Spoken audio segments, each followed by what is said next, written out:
Assalamu alaykum hurmatli televizor ko'ruvchilar. Dunya Uyg'ur Qurultiyi televiziyesi kündilik xəvərlər pirugrammisiga xoş geldinglar. Men Hidayat Musajan.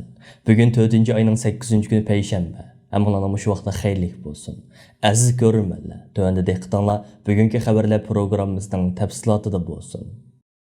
Bugün chet ellardagi Uyg'ur tashkilotlari va avom xalqimiz turli shakldagi faoliyatlar orqali 1945 yili 8 aprel G'uljida qurilgan Sharq Turkiston Milliy Ozodlik Armiyasining 76 yilligini xotirladi. Dunya Uyg'ur Qurultiyining bu munosabat bilan bugun e'lon qilingan axborotida mundaq deyilgan. Bugun 8 aprel bo'lsa Sharq Turkiston Milliy Ozodlik Armiyasining rasmiy qurilganligining 76 yillik xotira kunidan iborat. 1944 yili 12 noyabr kuni G'uljida qurilgan Sharq Turkiston Cumhuriyeti hukumati 1945 yili 8 aprel kuni G'ulji shahrida maxsus harbiy parad o'tkazib, o'zining muntazam milliy armiyasining rasmiy qurilganligini jakarlagan edi. Shundan buyon Sharq Turkiston xalqi bu sharafli kunni iftixorlanish va g'ururlanish tuyg'usi ichida xotirlab kelmoqda. Bu munosabat bilan biz 1944 yildagi 2. Cumhuriyetimizda borliqqa keltirgan qahramon ajdodlarimizga va bu sharafli yo'lda qurbon bo'lgan butun aziz shahidlarimizga cho'nqur hurmatimizni qayta izhor qilamiz. Milliy armiya bayramimizga muborak bo'lsin. Shuningga ishonchimiz komilki, kurashchan Sharq Turkiston xalqi hamon bir kuni yana o'zining mustaqil jumhuriyatini va milliy armiyasini jazman qurib chiqadi. Dunya Uyg'ur Qurultiyining mazkur axborotida yana 1944 yili 12 noyabr G'uljida qurilgan Sharq Turkiston Cumhuriyetining borliqqa kelish jarayoni, Sharq Turkiston Milliy Ozodlik Armiyasining qurilish bosqichlari va uning tarkibiy qismi, shundaqla milliy armiyaning Xitoy tajovuzchilariga qarshi kurashda ko'rsatgan qahramonliklari tafsiliy o'rin olgan. Sharq Turkiston Milliy Ozodlik Armiyasi qurilganligining 76 yilligi munosabati bilan bugun yana Dunya Uyg'ur Qurultiyi tomonidan maxsus to'r muhokama yig'inlari uyushtirildi. Qozog'istondagi qarindoshlarimiz koronavirusi sababidan o'tirg'a chiqqan foydasiz vaziyatga qaramasdan, Dunya Uyg'ur Qurultiyining bosh maslahatchisi Qahramon G'o'janbarda apandimning riyosatchiligida Olmuta shahrida to'planib, Sharq Turkiston Milliy Ozodlik Armiyasi qurilganligining 76 yilligini xotirladi va aziz shahidlarimizning ruhi uchun duo qilishdi. Şundaqla bu aprel bir ulug' ay, mushu ayda 8 aprel kuni G'uljida qurilgan Sharq Turkiston Cumhuriyetining milliy armiyasi qurilib, Cumhuriyet'in prezidenti Elhan Töre, Ma'mun Ahmetcan Qasım'la milli armiyadan parat ötküzüp, her bir polklarga jangvar bayrak verdi, jangga atılışga tayyorlik qildi. Atına fidniya sanatın lafı, atasına nazarından rahmetke ya arhamar rahimin Allah. Qozog'istondagi Qurultiyi vakillari yana hozir hayotda qolgan peshqadam milliy armiya jangchisi Nur Muhammad akani ziyorat qilib hol so'radi. Sizlerge min rahmet. Bana, sizlerine her bir kadimimine 100 yıl namaz okunduğu okuldu. İlham televizyon diyen. Vatan için baskan kadem 100 yıllık ibadetten artık oldu. Vatanın kulunduğumuzda imanın kanda tutsa. Milletin kanda iyi olursa. Karaman Amerikanların gibini. En birinci mühimi ben Uyghur diyen adam için erkinlik, bostanlık gerek. Erkin bostan kolumuz kelmeydiken o bita. Şunun için her bir vicdanlı Uyghur için, vatanın erkinlik için zinini kurban kıptırış gerek. Şu kadar biz gerek. Ondan başqa Qurultiyi vakillari yana peshqadam milliy armiya jangchisi 1925 yili tug'ilgan Zeynalim Hojimni ziyorat qilib, Qurultiyi raisi Dolqun Aysa apandimning Qurultiyi nomidan yo'llagan sovg'asini topshirib berdi. Zeynal Hacı'ga sizge Dünya Uyghur Qurultiyininki reisi Dolqun Aysa kardeşimizden şu Dünya Uyghur Qurultiyinin yani sizge mandak yani bir konvert kep kaldı. Bunu şularning namını sizge ben topşiray. Rahmet. Sizningki vatan millet uchun qilgan so'qishlarga aralashib qilgan xizmatlaringiz hech qachon biz unutmaymiz. Dunya Uyg'ur Qurultiyi va shuningdek mechatik shuning sho'bisiningki vakillari sizni har qachon qadrlab izlab turamiz. Sizlar oz qoldinglar. Bu yerda biroq sizlarni biz tariximizningki o'chmas qurlarda yezib har qachon sizlarni yuqurib başta kutamiz. Bugun kunlikda ulug' kun bugun milliy armiyamizning qurilgan kunida sizlarni har biringlarni izlab oldinglar kelib Dunya Uyg'ur Qurultiyi nomidan yana bir qitim tabriklashga ruxsat qiling. Ondan başqa bugun yana Qirg'izistondagi Uyg'urlarni Qirg'iziston Uyg'ur ittifoqining riyosatchiligida Bishkek va Jalolobod shahrida Sharqiy Turkiston Milliy ozodlik armiyasi qurilganligining 76-yilligini xotirlash faoliyati ilib bordi.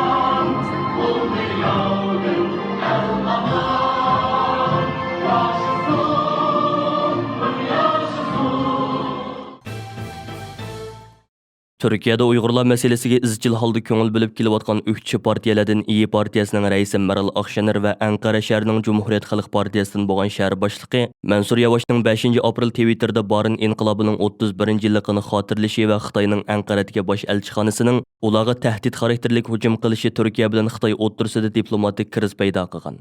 Türkiye Tashqi ishlar ministrligi 6 aprel Xitoyning Anqaradagi bosh elchisi Liu Xiaobinni Tashqi ishlar ministrligiga chaqirtib, Xitoy elchixonasining Twitterda e'lon qilgan bayonotidagi so'zlarga beorom bo'lganligini bildirgan edi. Turkiyadagi o'qituvchi partiyalar va ommaviy tashkilotlar Turkiya hukumatidan Xitoyning bosh elchisi Liu Xiaobinni Turkiyadan haydab chiqarishni kuchli talab qilishmoqda. 7 aprel kuni İYİ partiyasining raisi Meral Akşener xonim Turkiya parlamentida partiyasining yig'inida Xitoy elchixonasiga javob berib mundaq dedi. Xitoy elchisi men bilan Anqara shahar boshlig'i Mansur Yavaşga tahdid soldi. Xitoyning Turkiyadagi vakili Doğu Perinçekning bizga qarshi qilayotgan so'zlari yetarlik bo'lmagan bo'lsa kerak. Xitoy davlati bevosita harakatga o'tdi. Nemishqa desanglar, biz o'zindan buyon hukumat bilan uning kichik sheriki Millatchi harakat partiyasini Uyg'ur qarindoshlarimiz uchun harakatga o'tkazishga tirishyapmiz. Chunki Sharqiy Turkistonda yuz berayotgan insonlik tragediyasi oldida qarab turmadik va bundan keyin sukut qilib turmaymiz. Meral Akşener xonim Xitoy elchixonasining sog'an tahdidi to'g'risida to'xtalib mundaq dedi. Xitoy elchixonasi ijtimoiy taratqular orqali shuni yozibdi. Xitoy taraf har qanday kishi va kuchning Xitoyning egilik huquqiy va zamin butunligiga har qanday shaklda aralashishiga qat'iy qarshi chiqadi va buni qattiq ayblaydi. Xitoy taraf haqliq qarshilik ko'rsatish huquqini saqlab qoladi deb ta'kidlagan. Bizning yurtda birodar nochi bo'lsang kel deydigan bir gap bor. Bizning adresimiz aniq. Türkiye İYİ partiyasining raisi Meral Akşener xonim Xitoyning egilik huquqini bahona qilib turib, Uyg'urlarni ezishga qat'iy ruxsat qilmaydiganligini, Uyg'urlarni qo'llab-quvvatlashni davom qiladiganligini bayon qilib mundaq dedi. Men oldi bilan shuni demoqchimanki, bizning hech qanday bir davlatning egilik huquqi bilan masalamiz yo'q. Lekin biz Xitoyning egilik huquqini bahona qilib turib, Uyg'ur qarindoshlarimizga elib berayotgan zulmga qarshi turish burchimiz bor. Biz kishilik huquq va adolatni ilgari suramiz.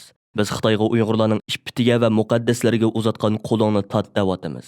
Biz Xitoy davlatiga Uyg'urlarga elib berayotgan irqiy qirg'inchilikni to'xtat deyotimiz. Qani Xitoy bu deganlarimga qarshi chiqib boqsin, ko'rib boqay.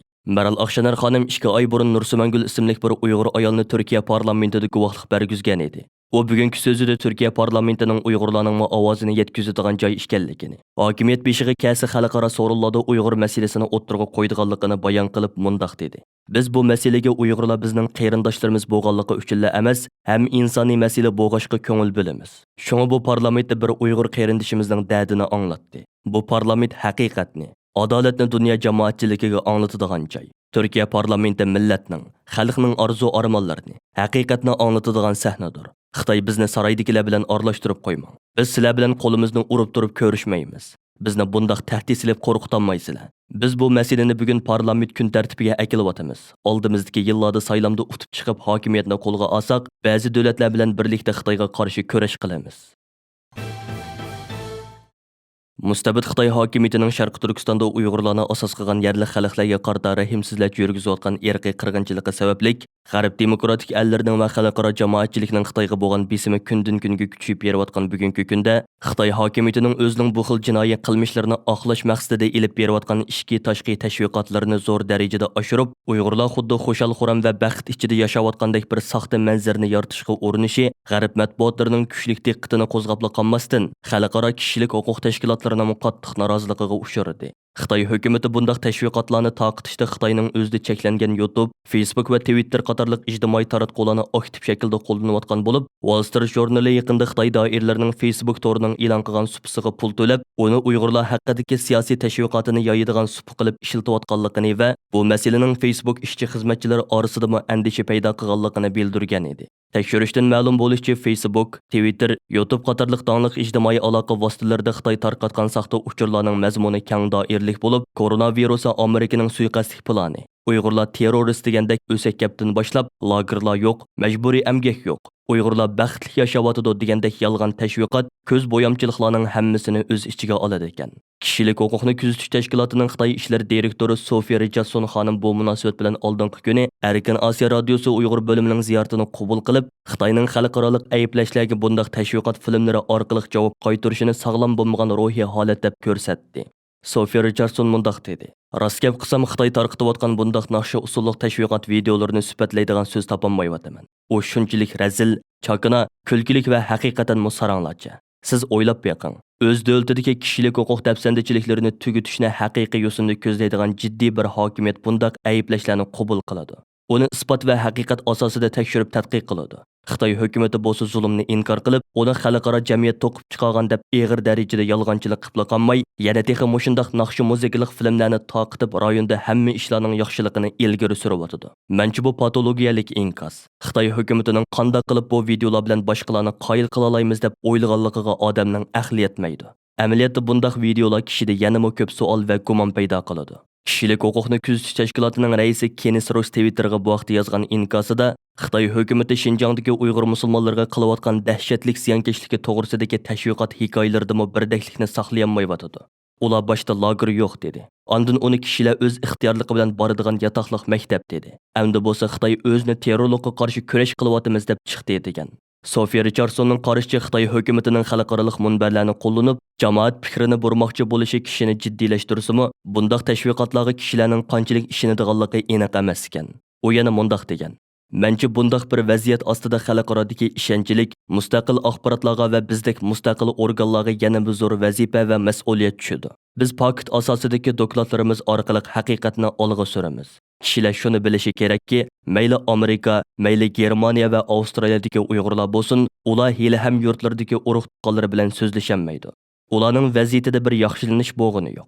Bu Uyg'urlarning xo'shalligidan derak beramdi. Agar hamma ish joyida bo'lsa, nemishqa kishilar borolmaydi yoki u yerdan kelanmaydi? Nemishqa kishilar vahima ichida qoladi? Mana bu nuqtalardan qaraganda Xitoyning ilgari surganlari hargizmi chek bosmaydi." Sofiya Richardson xonim so'zining oxirida mundaq deb ko'rsatdi: "Xitoy hukumati bu masalada cho'qim ochiq oshkora bo'lgandala, cheklamasiz ziyoratga ruxsat bergandala biz Xitoy hukumati olg'a surayotganligiga baho bera olamiz. Menchi Birlashgan Davlatlar Tashkiloti mustaqil tekshiruvchilarining rayonga berib, cheklamasiz holda tekshirish elib berish talabi qondirilishi va rayonga mustaqil tekshiruvchilar, mustaqil jurnalistlar berib haqiqiy ma'noda tekshirish elib berishi kerak. Xitoy o'zi tarqatgan uchurlarning taqilishi emas, har qanday uchurning erkin holda taqilishiga ruxsat berishi, internetga qaratgan cheklamasini bekor qilishi kerak.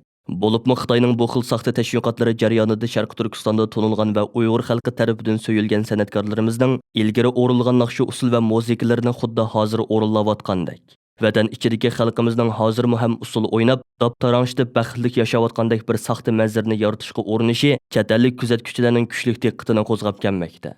Dunya Uyg'ur Qurultiyining raisi Dolqun Aysa apandimi 3 aprel kuni chaqirilgan Dunya Uyg'ur Qurultiyi ijroiya komiteti yig'inida qilgan so'zida chet ellarda yashayotgan Uyg'ur qarindoshlarimiz Xitoyning bu xil saxta tashviqotiga qarta alohida sezgir bo'lishi lozim. Mayli biz so'ygan san'atkorlarimiz bo'lsin, umuman Xitoy tarafidan tarqatilgan har qanday filmni ham bahrlamasligimiz va uni yoqtirganlik ishoratlari qo'ymasligimiz kerak. Aksi taqdirda bilib bilmay Xitoyning tashviqotini qo'llab bergan ahvolga tushib qolamiz deb ko'rsatgan edi. Xitoy hukumatining Sharq Turkistondagi irqiy qirg'inchilikni dunyo miqyosida ayblashga uchrayotgan bir paytda Yevropadagi Litva Jumhuriyati o'zlarining bu vaqtga reallikqa qarab chiqish uchun bir qitimliq guvohlik berish yig'ini ochmoqchi bo'layotganligini bildirdi. Baltiq xabarlari torining 6 apreldagi xabarda aytilishicha, G'arb dunyosidagi Xitoy hukumatini ayblash to'lqiniga ovoz qo'shish hamda Birlashgan Davlatlar Tashkiloti irqiy qirg'inchilikning oldini olish ahdnomasiga amal qilish yuzasidan Litva parlamenti bu yig'inni o'rinlashtirgan. Litva parlamentining a'zosi Dovili Shakalina muxbirlarning savollariga javob berganda yuqorqi so'zlarni qilgan hamda Xitoy hukumatining bir butun millatni yo'q qilib etishga urinishdek bunday qilmishi bizni qattiq cho'chitdi degan. Xabarda aytilishicha, Xitoy hukumati yaqinda Shakalina xonimni embargo qo'yiladigan chet elliklar tizimligiga qo'shgan hamda uningga to'limi keskin iboralik maktub avatgan. Ma'lum bo'lishicha, bu qitimqi guvohlik berish yig'ini 22-aprelda ochiladigan bo'lib, buningda xalqaro mutaxassislar va lager shohidlari guvohlik beradi ekan. Amerika Rey tekshirish organi tarafidan 6-aprel e'lon qilgan bir dokladda bildirilishicha, Amerikadagi Demokratlar partiyasi bilan Cumhuriyatchilar partiyasi vakillari mayli qanchalik iqtisodiy ziyon bo'lishidan qat'iy nazar, kishilik huquq masalasida Xitoyga besim qilishga qo'shilgan. Mazkur tekshirish organi e'lon qilgan sonliq ma'lumotga qaraganda, har qanday iqtisodiy badalga qaramay, Xitoydagi kishilik huquq ahvolini yaxshilashni qo'llaydigan Amerikaliklar 70%ni, Cumhuriyatchilar 72%ni, Demokratlar 69%ni egallaydi ekan. Bu tekshirish natijasi chiqishning oldi keynida Bayden hukumati Xitoy bilan bo'ladigan munosabatda kishilik huquq masalasini oldingi o'rniga qo'ydiganligini bildirgan. Raysinash natijasiga qaraganda 84% Amerikalik Xitoydagi kishilik huquq siyosati Amerika uchun chatoq masala deb qaraydi ekan. Buning ichida 50% kishi bu nihoyatda og'ir masala deb qaraydi ekan. 5dan 1 qism Amerikaliklar Xitoydagi kishilik huquq masalasini, buning ichida 3% odam Uyg'urlar, irqiy qirg'inchilik va yig'ilish lagerlarini tilga oladi ekan. Amerikaning ta'siri bilan Kanada va Gollandiya parlamenti Xitoyning Uyg'urlarga ilib borgan jinoyatini irqiy qirg'inchilik deb bekitgandan keyin Angliya, Fransiya, Italiya, Belgiya parlamentlari bilan hukumat orasida bu vaqtda munozaralar davom qilmoqda. Yevropa İttifaqının siyosatchi to'g'ri 6-aprel e'lon qilgan bir xabarda aytilishicha, Italiya parlamenti Xitoyning jinoyatini irqiy qirg'inchilik deb bekitish masalasida Italiya birlashma hukumatiga besim qilgan. Hukumatdagilar bo'lsa Xitoyning Sharqi Turkistondagi kishilik huquq dafsandichiligini ayblasimi, uni irqiy qirg'inchilik deb atashga qarshi chiqqan. Ularning ko'pinchisi hukumatdagi sol qanot guruhi bo'lib, o'zlarining bu vaqtdagi qarorini o'tirg'a qo'yib, Xitoy bilan diplomatik to'qinish paydo qilishdan saqlanishni tashabbus qilgan. Italiya birlashma hukumati yangidan bir loyiha tuzib, irqiy qirg'inchilik siyosati degan so'zni bekor qilib, uning o'rniga kishilik huquq dafsandichiligi deb atash taklifi bermoqchi bo'lgan. Xabarda ko'rsatilishicha, Gollandiya parlamentidagi liberallar va sol qanot guruhi Xitoyning jinoyatini irqiy qirg'inchilik deb bekitishni tashabbus qilgan bo'lsa, Italiya parlamenti va hukumatdagi o'ng qanot guruhi u jinoyatni cho'qim shundoq atashni tashabbus qilgan. Bu ahvol Italiya hukumatidagi o'ng qanot guruhi bilan sol qanot guruhining bo'linishini keltirib chiqargan. Sharq Turkistonda ishg'ol qilingan zamin degan temada maxsus doklad tayyorlashga mutaxassis taklif qilish uqtirishi. Zo'ravon Xitoy kommunist hokimiyatining vatanimiz Sharq Turkistonda yillardan beri yurgizib kelayotgan milliy zulm siyosati 2017-yildan boshlab Sharq Turkistondagi Uyg'urlarni asos qilgan yerlik turkiy millatlarga qaratilgan irqiy qirg'inchilik va insoniyatga qarshi jinoyat tusini oldi. Buning natijasida Sharq Turkiston masalasi, jumladan Uyg'ur milliy da'vosi dunyoga misli ko'rilmagan darajada tonildi va rasmiy xalqaralashdi. Millatimiz tarixdagi eng xatarli vaziyatda bo'lishiga qaramay, dunyo vaziyatida yuz berayotgan o'zgarishlar bizga bir tarafdan yangi umid va fursatlarni yaratsa, yana bir tarafdan milliy da'vo ishlarimizning bundan keyingi taraqqiyoti uchun bizdan yangi usul, yangi talab va yuqori saviyalarni talab qilmoqda. Hozirgacha Sharq Turkiston da'vosining dunyoga yetarli darajada tonilib ketanmasligi. Shuningdek, Xitoy kommunist hokimiyatining Sharq Turkiston haqida Xinjiang azaldan Xitoyning ayrilmas bir qismi. Xinjiang masalasi Xitoyning ishi deb kelganligi hamda xalqaro ahdnomalarga qaytilish va davlatlar bilan bo'lgan diplomatiyalik munosabatlardami bu shartlar qabul qilinganligi uchun xalqaro jamiyat Sharq Turkiston masalasini Xitoy davlatidagi osonlik millatlarning kishilik huquq masalasi deb to'nib kelgan edi. Lekin Sharq Turkiston masalasi oddiy holdagi bir kishilik huquq masalasi va yoki osonliklarning zulmga uchrash masalasi emas, balki Xitoylar tomonidan besib ilingan bir zamin davlatning egilik huquqi masalasidir. Sharq Turkistonning mustamlika zamin ekanligi biz uchun munozir talab qilmaydigan haqiqat.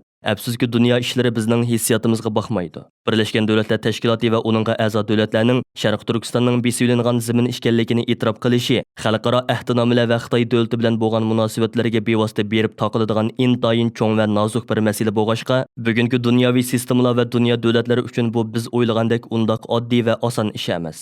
Bu sababdan bizning bu masalani tarixiy paketlar va xalqaro qonuniy asoslar bilan mukammal bir ilmiy doklad tayyorlab, dunyoga taqdim qilishimiz, dunyoning qoyilligini qo'lga keltirishimiz zarur bo'lmoqda. Navbatdagi xalqaro vaziyat va milliy da'vo ishlarimizning kelajak taraqqiyoti bizdan buni taqozo qilmoqda. Sharq Turkistonning ishg'ol qilingan zamin ekanligi haqidagi ilmiy dokladni dunyoga e'lon qilishga turtki bo'lgan sabab va zaruriyatlar tuvandikicha. Birinci, Şərqi Türkistanның işğal qılınğan zemin işgənligi haqqındakı pakitlıq dokulat arqılıq Şərqi Türkistan məsələsinin kişilik hüquq məsələsi emas, balki besib ilinğan bir zemin dövlətinin egilik hüquqini əsliga keltirish məsələsi işgənligini hüccətlər bilan isbatlash, hamda milliy harakatimizning xarakteri və yo'linishini keskin və aniq qilib bekitish. İkinci, Xitoy Kommunist hokimiyatining Şərqi Türkistonni Şinjan azaldan Xitoyning ayrılmas bir qismi degan səbsətisini pakitlar bilan bekit qilish. Şərqi Türkistanның müstəmliki zemin Xitoyning bo'lsa ishg'oliyatchi hokimiyat ishkanligini tarixiy va qonuniy asoslar bilan o'ttirg'a qo'yish. Uchinchi, Şərqi Türkistan мәселесini 1960-yılı Birləşmiş Dövlətlər Təşkilatı tüzüb elan qılğan müstəmlikisizləşdiriş əhdinaməsinin qararlarını tətbiqlaş imkaniyeti yaratish. Shuningdek, Şərqi Türkistan davasının qonuniyligi va haqqoniyligini kapolatga ega qilish. To'rtinchi, Kommunist Xitoy hokimiyatining Şərqi Türkistan xalqi ustidan yurgizib kelayotgan zulm siyosati va bugungi irqiy qirg'inchiligining hargizmi Xitoyning ishki ishi emasligini va mushu asosda xalqaroning Şərqi Türkistan masalasiga bevosita aralishi va hatto zo'ri tepilganda Xitoyga harbiy kuch ishlatishga qonuniy yo'l hozirlash. Buningga qo'shimcha qilib biz bilan taqdirdosh bo'lgan Tibetlarning bu sohasidagi tajribalarini esimizga olsak, masalaning zaruriyati va muhimligi yanada oydinlashadi. Tibet davosi Uyghur davosidan burun dunyoga tunilgan va dunyoviy zo'r qo'llashga erishgan edi. 1911-yili Qing sulolasi gumron bo'lganda Tibetlarning mustaqil bo'lganligini, 1951-yili kommunist Xitoy hokimiyati qonliq urushlar bilan Tibetni qayta besib olganligini butun dunyo biletdi. Shundaq bo'lishiga qaramay Tibetlar bir qancha yil sarf qilib, Tibetlik va chet ellik tadqiqotchilarni uyushtirib, nurg'un mablag' silib, Tibetning Xitoy kommunist hokimiyati tarafidan ishg'ol qilingan zemin ishkanligini dalillaydigan mukammal doklad tayyorlab chiqib, bu asosda Tibetning egilik huquqini qo'lga olish va dunyoning e'tirof qilishi uchun kurash qilmoqda. 2020-yili Amerika parlamenti tunji bo'lib Tibetning Xitoy kommunist hokimiyati tarafidan ishg'ol qilingan zemin ishkanligi haqidagi qarorni ma'qullashida bu dokladning roli zo'r bo'ldi. Dunya Uyg'ur qurultiyi bu xizmatning muhimligi, ta'xirsizligi va salmoqi, shuningdek masalaning tarix, xalqaro qonunlar ham boshqa sohalarga berib taqiladigan murakkabligini nazarda tutib, buni bir cho'ng tadqiqot temasi sifatida ishlashni uyg'un ko'rdik. Buning uchun biz oldi bilan xalqimizga ochiq oshkora e'lon berib, o'z ichimizga yetishib chiqqan olim, tadqiqotchilarimizni bu vazifani ustiga ilishga rag'batlantirishni o'ylashdik. Bu tadqiqot temasiga ajratilgan xarajat hozirgi mo'ljarimizda $50,000 dan $80,000gacha. Rasmiy ish boshlash vaqti 2021-yili 6-oyning 1-kuni. Dokladni tamomlab bo'lish muhlati 1 yil, ya'ni 2022-yili 6-oyning 1-kuni. Material dastlab qaysi tilda tayyorlansa mayli, ammo dokladning oxirgi nusxasi inglizcha bo'ladi. Doklad tayyorlanib bo'lgandan keyin, mushu sohada tajribali xalqaro mutaxassislar, qonunchilarning ko'zdan kechirishiga suniladi. Mushu uqtirish e'lon qilingan kundan e'tiboran o'zini bu vazifani o'rindashga layoqatli hisoblagan har qanday bir Sharq Turkistonlik vatandosh o'zining qisqacha tarjimaholi va bu tadqiqot haqidagi dastlabki planini taxminan 2-3 batlik qilib yezib, 5-oyning 5-kunigacha Dunya Uyg'ur qurultiyiga topshirishi kerak. İltimas qiluvchilar bir kishi bo'lsa-mu, bir guruh kishi bo'lsa-mu bo'ladi. Barliq iltimoslar topshirib ilingandan keyin birma-bir qarab chiqilib, iltimos qiluvchi bilan ayrim so'zlashish orqali oxirida eng layoqatli deb qaragan bir kishi yoki bir guruh bilan to'xtam tuzilib, ish boshlanadi. Agar ish birlik kishiga topshirilgan ahvolda vazifani topshirib olgan kishi keyin o'z ehtiyojiga ko'ra boshqa tadqiqotchilarni hamkorlashib ishlashga taklif qilsa bo'ladi. Ammo to'xtamda kelishgan pulning miqdorida o'zgarish bo'lmaydi. Hurmatli televizor ko'ruvchilar, yuqorida Dunya Uyg'ur Qurultiyi to'g'ri televiziyasi kündəlik xəvərlər proqrammisida diqqətinizə sunduk. Keyin qaytımlıq proqramımızda görüşəylik. Görüşkücə aman boğaysızlar. Xeyir xoş.